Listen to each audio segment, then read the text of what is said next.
और 12 शहर में आरएसएस के पथ संचलन को रोकने के बाद तनाव का माहौल रहा। समुदाय विशेष के लोगों ने हाथों में लाठियां लेकर आरएसएस पथ संचलन का विरोध जताया।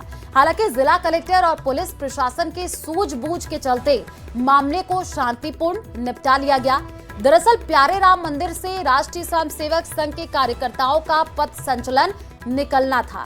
इस बार स्वयंसेवक संघ के लोगों को इसे कौशल कॉलोनी, खिड़की दरवाजा से अंजुमन चौराहे तक लाना था, लेकिन समुदाय विशेष का क्षेत्र होने के चलते वहां के लोगों ने इसका विरोध किया और रास्ते से निकलने नहीं दिया, जिसके बाद विवाद बढ़ता हुआ चला गया। निकलना था, पथ संचलन का मार्ग प्रस्तावित था, पूर्व में सूचना दे दी गई थी। उसके बाद भी मुस्लिम समाज के द्वारा पथ संचलन का मार्ग रोका गया है। पुलिस प्रशासन और जिला कलेक्टर साहब लगातार समझाइश कर रहे हैं। समझाइश के बाद रास्ता निकालेंगे और हमारा पथ संचलन इसी मार्ग, तय मार्ग से निकलेगा। जो आरएसएस द्वारा पथ संचालन निकाला जा रहा था, तो उसी क्रम में जो रूट था उनका, तो उसमें एक डिस्प्यूट था। तो उस डिस्प्यूट को प्रशासन और पुलिस के मीडिएशन द्वारा उसको सुलझाया गया था। अभी ये पथ संचालन का सक्सेसफुली कंप्लीट किया गया है और अभी मौके पे शांति है। और प्रदेश के कई शहरों में जलधारा की मार के बीच उफनते पानी ने पूरे शहर और गांवों को घेर लिया है। जहां तक नजर जा रही है, पानी के सिवा कुछ भी नजर नहीं आ रहा है। तेज बारिश के बाद सड़कें जलमग्न है। बाढ़ की वजह से जिंदगी की रफ्तार पूरी तरीके से थम गई है। हम आपको टीवी स्क्रीन पर 5 अलग अलग तस्वीरें दिखा रहे हैं। देखिए, बारिश की सबसे दर्दनाक तस्वीरें दौसा से आई हैं। यहाँ भारी बारिश के चलते शमशान घाट डूबा हुआ है, जिससे लोगों को अंतिम संस्कार करने में मुश्किलों का सामना करना पड़ रहा है। दूसरी तस्वीर बीकानेर की है, जहां सैलाब में कार और बाइक डूबे हुए नजर आ रहे हैं। तीसरी तस्वीर हम आपको सिरोही की दिखा रहे हैं, जहां ओडा बांध ओवरफ्लो हो चुका है। वहीं चौथी तस्वीर भीलवाड़ा की है, जब बांध की नदियों में पानी की आवक तेज हो गई है। जबकि 5वीं तस्वीर हनुमानगढ़ की है, जहां बारिश के बाद गड्ढे में एक ई रिक्शा सड़क समा गया। आप देखिए, ये तस्वीरें आई हैं अलग अलग। इससे आप अंदाजा लगाइए कि राजस्थान के अलग अलग जगहों पर बारिश के बाद क्या हालात बने हुए हैं। दौसा, बीकानेर, सिरोही, भीलवाड़ा की ये तस्वीर आप देखिए, किस तरीके से कहां पर क्या हालात है। हनुमानगढ़ जिले में लगातार बारिश के कारण हादसे भी बढ़ रहे हैं। देर शाम धान मंडी के पास एक ई रिक्शा सड़क में ही समा गया।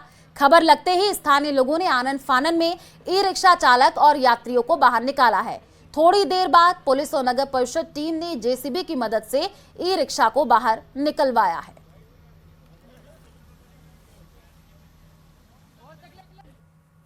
अभी हम कंट्रोल रूम में बैठे थे कलेक्ट्रेट में, तो अभी सूचना मिली कि यहाँ पर एक टेम्पो गिर गया है। तो मैं और कमिश्नर नगर परिषद तत्काल हम वहाँ से सिविल डिफेंस की टीम को साथ लेकर आए। तो यहाँ देखा वो जब तक हम आए, जब तक वो बच्चे और उसका पापा को बाहर लोगों ने उठा लिया था, वो मेरी बात हुई थी बच्चे से, तो ज़्यादा चोट उनकी नहीं आई है। और वही राजधानी जयपुर में भी बारिश का पानी सड़कों पर दरिया की तरह बह रहा है। मोहल्ला पन्नीगरान इलाके का एक वीडियो सामने आया है, जिसमें एक गाड़ी डूबी हुई नजर आ रही है और दूसरे वाहन चालक भी जान हथेली पर रखकर गाड़ी चला रहे हैं। ये देखिए, तस्वीर आपको दिखा रहे हैं क्या हालात है। जयपुर की ये तस्वीर, एक गाड़ी आपको डूबी हुई नजर आ रही है। पानी सड़कों पर दरिया की तरह बह रहा है। मोहल्ला पन्नीगरान इलाके का एक वीडियो सामने आया है, जिसमें एक गाड़ी डूबी हुई नजर आ रही है, जबकि दूसरे वाहन चालक भी जान हथेली पर रख करके गाड़ी चला रहे हैं। तस्वीरों से आप अंदाजा लगाइए कैसे ये गाड़ी डूबी हुई नजर आ रही है। लोग अपनी जान को जोखिम में डाल रहे हैं। अलग अलग जगहों से ये तस्वीरें आ रही है, जो कि विचलित कर देने वाली हैं। अभी फिलहाल हम आपको ये तस्वीर राजधानी जयपुर की दिखा रहे हैं। आप देखिए, ये एक कार है जो कि डूबी हुई नजर आ रही है। सड़कों पर घुटनों तक पानी भरा हुआ है। और राजस्थान में मॉनसून एक बार फिर पूरी रफ्तार में है। बीते 24 घंटे के दौरान राज्य के कई हिस्सों में मेघ गर्जन के साथ हल्की से मध्यम बारिश दर्ज की गई है। वहीं कुछ इलाकों में भारी से अति भारी वर्षा हुई है। मौसम विज्ञान केंद्र जयपुर के अनुसार हनुमानगढ़ जिले के टिब्बी में सर्वाधिक 127 मिलीमीटर वर्षा दर्ज की गई है। झुंझुनू के चूरू क्षेत्र में अगर बात कर ले तो 38.8 मिलीमीटर, जालौर में 47.5, प्रतापगढ़ में 17.5, बारिश दर्ज की गई है। तो आप देखिए, बारिश को लेकर के कई जिलों में अलर्ट जारी कर दिया गया है। अलग अलग जगहों से तस्वीरें निकल करके सामने आ रही हैं। भारी बारिश का दौर नजर आ रहा है। के ऊपर एक परिसंचरण तंत्र बना हुआ है।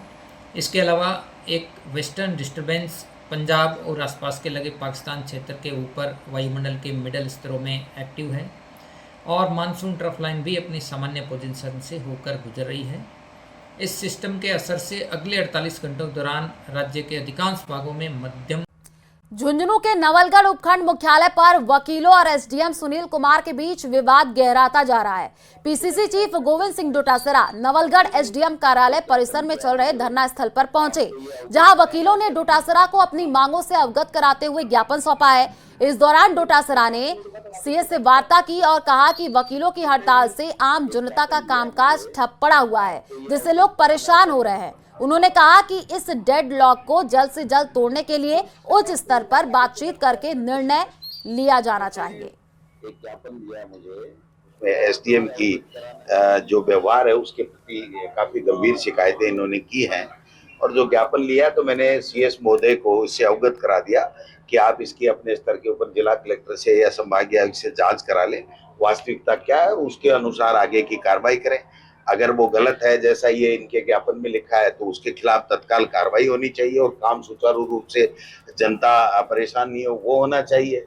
और अगर ऐसा नहीं है तो कम से कम फिर अधिकारी आकर के, जिला कलेक्टर या एडीएम स्तर का अधिकारी आकर के वकीलों से बात करके अभिभाषक संघ से और इसका समस्या का समाधान करे, क्योंकि डेडलॉक टूटे बगैर जनता परेशान हो रही है, दूसरे की कोई बात नहीं है। तो निश्चित रूप से ये एक आम जन समस्या है और इसके ऊपर हमारा फर्ज बनता है जनप्रतिनिधियों का कि हम उच्च स्तर के ऊपर। अमेरिका की नई टैरिफ नीति ने बीकानेर के ऊन और कारपेट उद्योग को संकट में डाल दिया है। जी हां, सालाना 1200 करोड़ रुपए के निर्यात पर 50% टैरिफ लगने से उद्योग आधे से भी कम रह सकता है और इससे हजारों कुशल कारीगरों की नौकरी खतरे में आ सकती है। यह रिपोर्ट देखिए।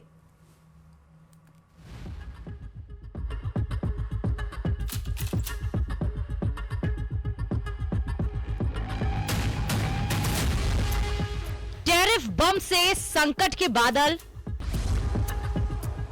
ऊन की मंडी पर मंदी की मार, व्यापार पर संकट, रोजगार पर खतरा। बीकानेर के ऊन और कारपेट उद्योगों पर संकट के काले बादल छाते दिख रहे हैं। अमेरिका की नई 50% टैरिफ नीति ने उद्योग को झकझोर दिया है। सालाना 1200 करोड़ रुपए का निर्यात, जिसका बड़ा हिस्सा अमेरिका में जाता था, अब आधे से भी कम रह सकता है। हजारों कारीगर जिनकी मेहनत से ये उद्योग चलता रहा है, अब उन्हें बेरोजगारी की चिंता सता रही है।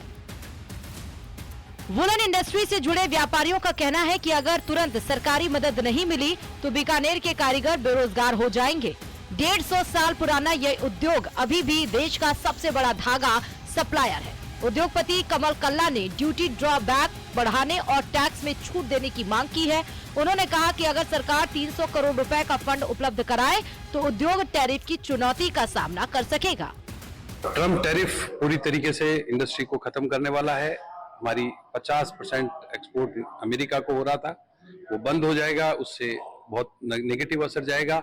हमारे सामने जो मुख्य चैलेंज है वो हमें दो तरीके से, एक तो हमें अपने उद्योग को बचाना है, साथ ही हमें अपनी कुशल श्रमिक, बुनकर, आर्टिजन, महिला और ग्रामीण अर्थव्यवस्था से जुड़े हुए हमारे जो लोग हैं, जो बेनिफिशरीज हैं, उन सबको बचाना है।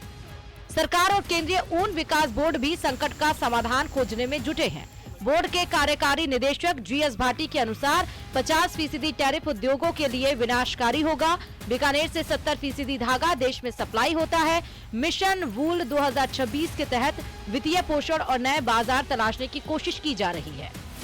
अभी एक जब से यूएस की तरफ से टैरिफ लगा है तो उस हिसाब से जैसे इंडस्ट्रीज को साथ भी विचार मंत्रणा चल रही है कि हमें नए अल्टरनेट मार्केट, जो नए बाजार हमको देखने पड़ेंगे, उन बाजारों की ओर हमें बढ़ना पड़ेगा, क्योंकि हम एक ही बाजार पे डिपेंडेंट रहना आज के ग्लोबल सिनेरियो के अंदर, ग्लोबल इकोनॉमी के हिसाब से ठीक भी नहीं है कभी, वरना वो इम्पैक्ट पूरा का पूरा हमारे इंडस्ट्री को स्लो डाउन कर सकता है। तो हम इसी दिशा से हम नए मार्केट को खोजना और नए मार्केट की ओर अग्रसित होने के लिए हम अपनी स्कीम के अंदर हम एक बहुत बड़ा कंपोनेंट रख रहे हैं। टैरिफ से उद्योग जगत में चिंता बढ़ गई है। विशेषज्ञ मानते हैं कि अगर भारत सरकार जल्दी कदम उठाए और निर्यात नीति में सुधार करे तो ही संकट टाला जा सकता है। न्यूज़ 18 राजस्थान के लिए बीकानेर से विक्रम जागरवाल की रिपोर्ट।